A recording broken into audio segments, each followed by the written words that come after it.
السلام علیکم ورحمۃ اللہ وبرکاتہ۔ قابل احترام معزز سامعین اور میری دینی و اسلامی ماں اور بہنوں، چونکہ آج یوم عرفہ ہے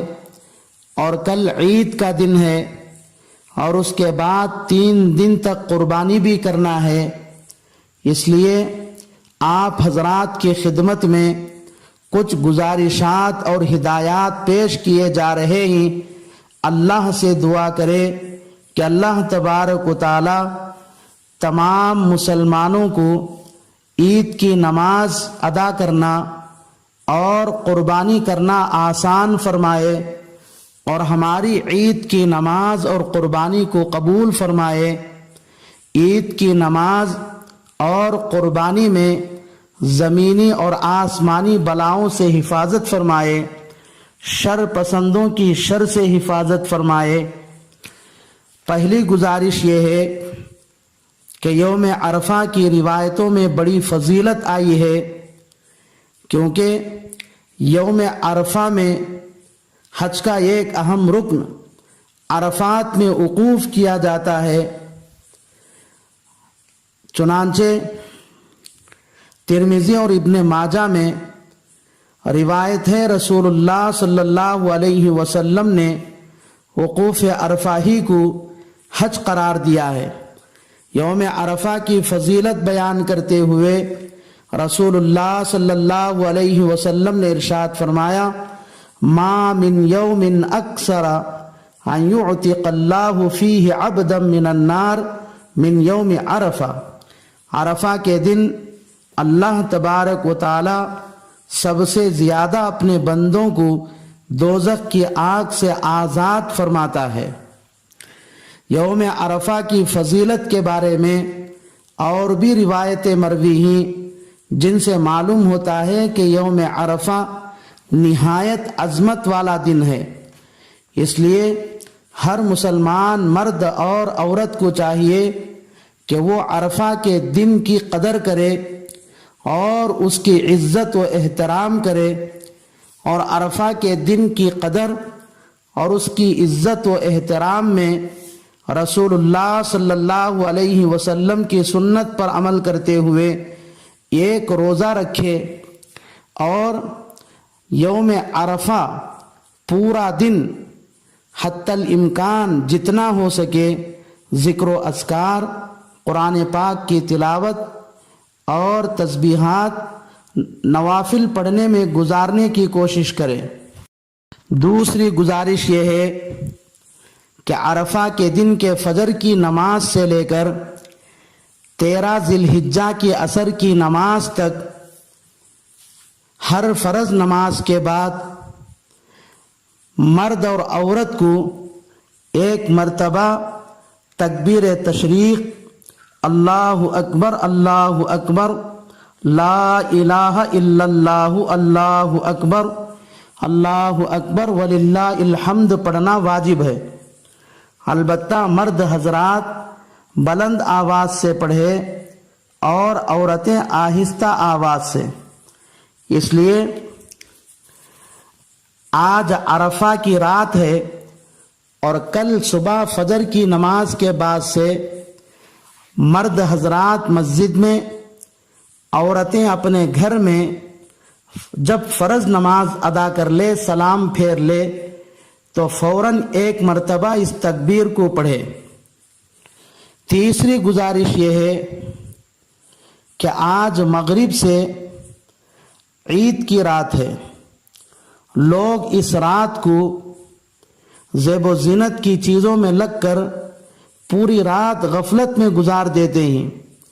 حالانکہ یہ رات زیب و زینت میں لگنے کی نہیں ہے، بلکہ یہ رات عبادت کرنے کے لیے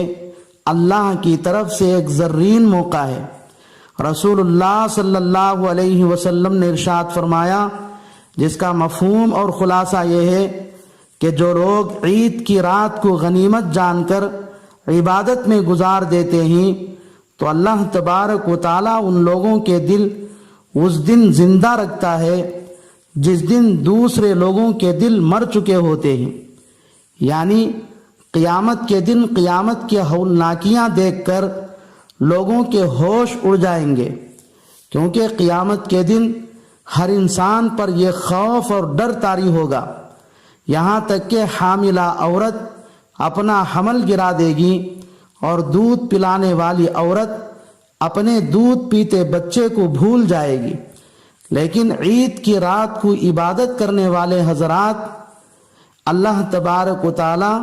ان کے دلوں پر وہ خوف اور ڈر طاری نہیں کرے گا، بلکہ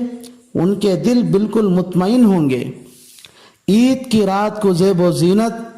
اور میک اپ کی چیزیں خرید کر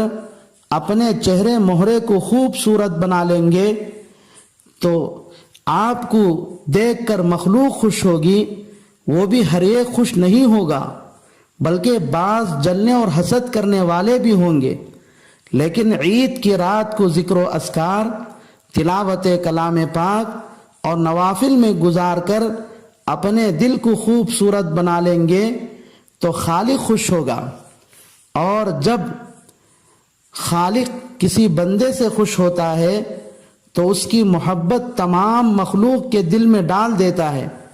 اور مخلوق کے دل سے اس کی نفرت کو ختم کر دیتا ہے۔ اس لیے ہر بندہ عید کی رات عبادت کرنے والے سے محبت کرنے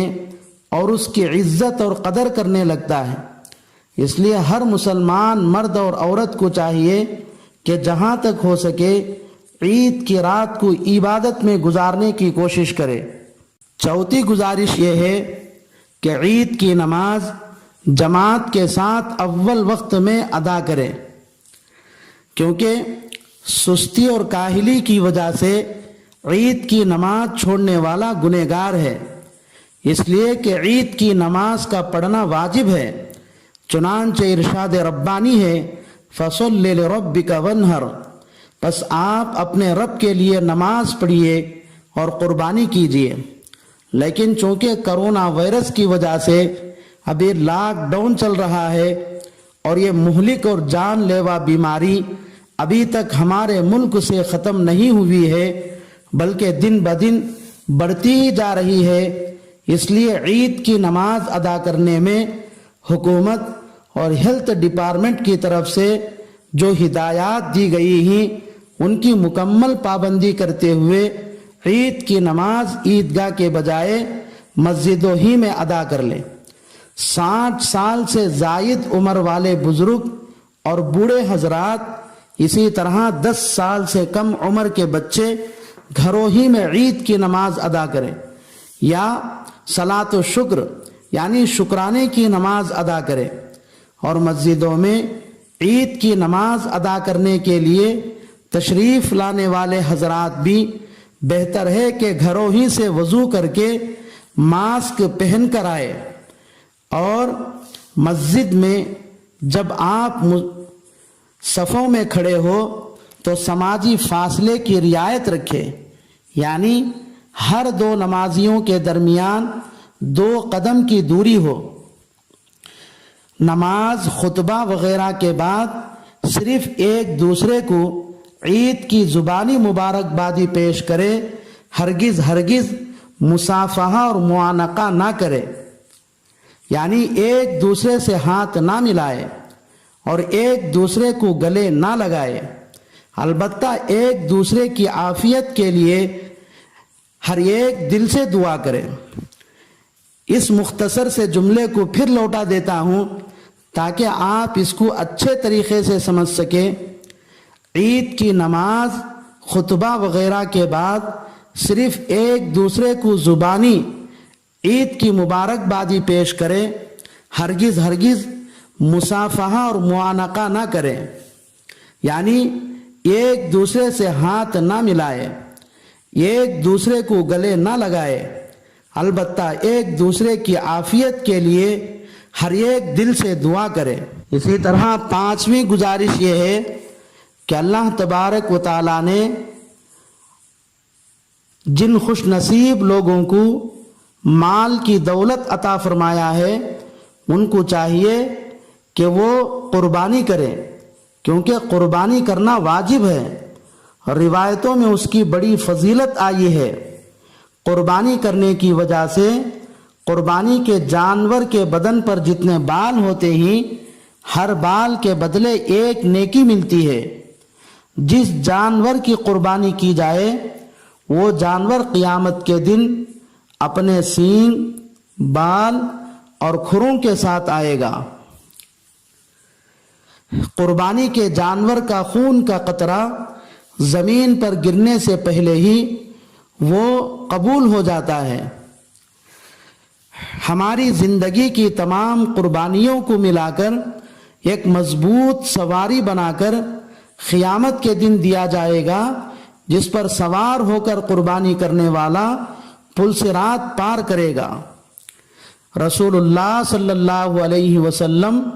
مدینہ منورہ میں 10 سال تک قیام رہے،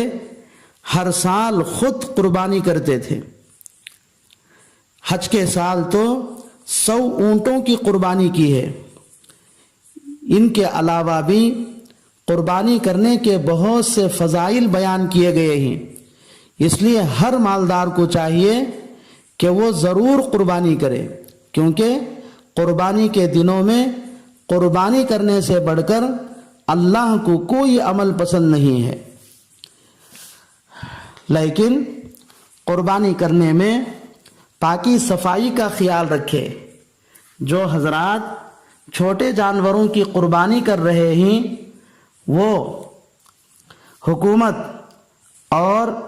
ہیلتھ ڈپارٹمنٹ کی طرف سے جو ہدایات دیے گئے ہیں ان کی مکمل پابندی کرے، اپنے گھر میں اس جانور کو ذبح کرے۔ جیسے ہی قربانی کا جانور ذبح ہو کر ٹکڑے ہو جائے، اپنے گھر کو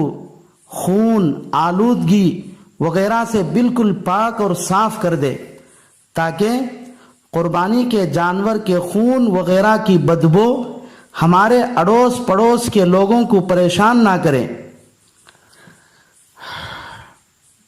جہاں تک ہو سکے